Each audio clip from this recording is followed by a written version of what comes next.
Well, I suppose I could make another one. I am currently at home being tired.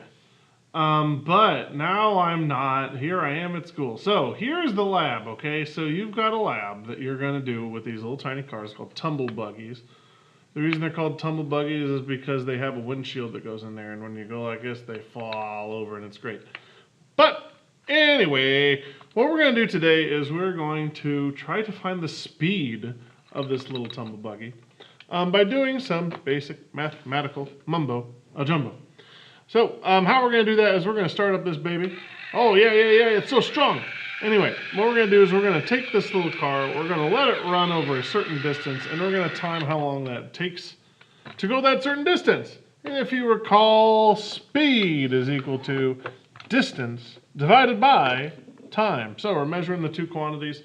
Hopefully we can figure it out. Now, as you can see on my particular setup, I have a little half-meter stick. I'll bring in the left edge there. Oh, I guess you can't see it's a half-meter stick. Hey, it's a half-meter stick. Anyway, what we're going to do is bring in the left edge here, and then I'm going to take the time it takes to go from one end to the other. You're going to have to trust me that this car is going to go all the way past that far end. Now, what we're going to do,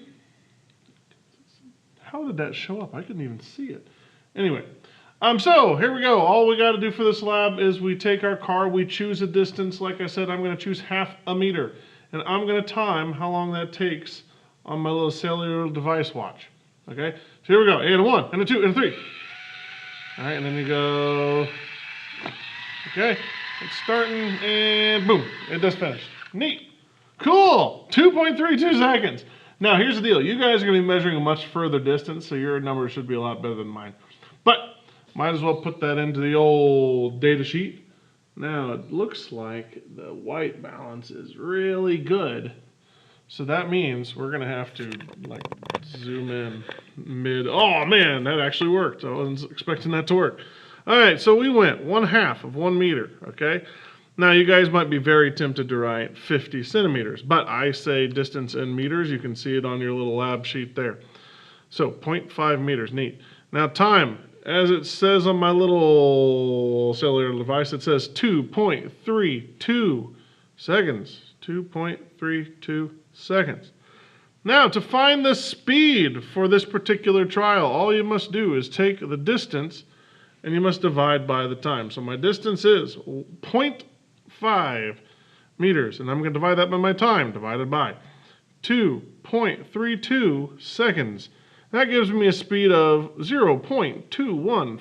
I don't know, you can probably round to that digit if you like. I'll go one more just for kicks and or giggles, depending on which one you want. Now, after that, guys, as you can see on the data sheet, it says, hey, do this 5 total times. So that was trial 1. Then I go over here and say, go, baby! And then I would do that one, measure the distance. Well, for me, it'll be half a meter. For you, it'll be a meter or more, depending on what you want to do. And then I'll write down my time, and then I'll have a speed.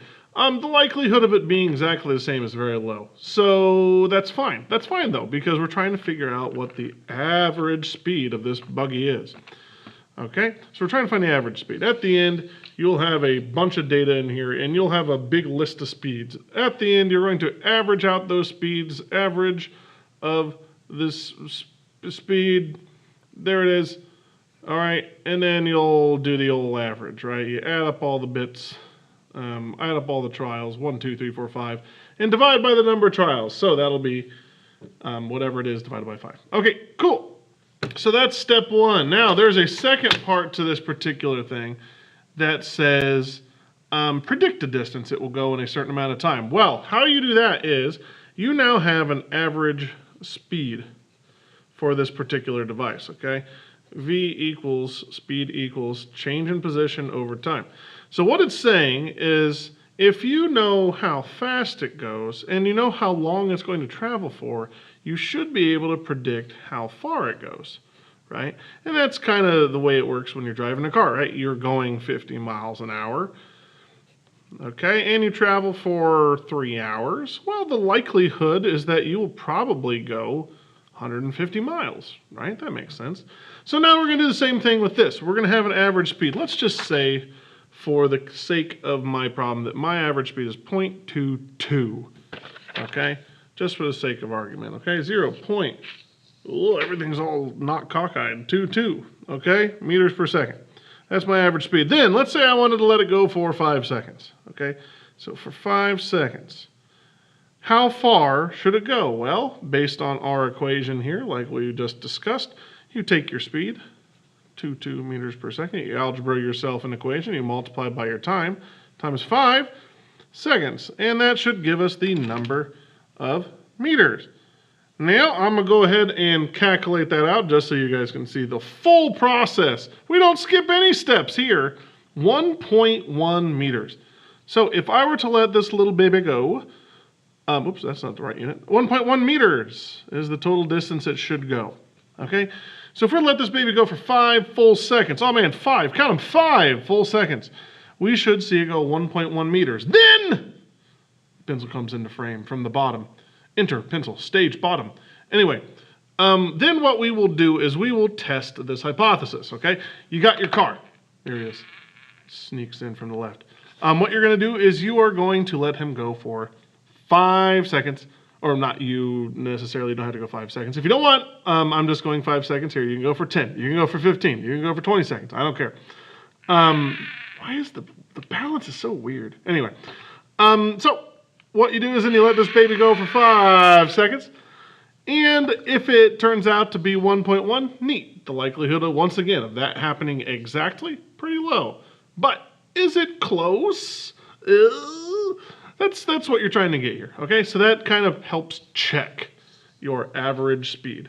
Are you at least fairly close? Or did you screw it all up? It's okay if you screwed it all up. That means you have some place to grow from there. Okay? So that's the basic thing. Answer the questions at the bottom of the thing, and then we will be good to go.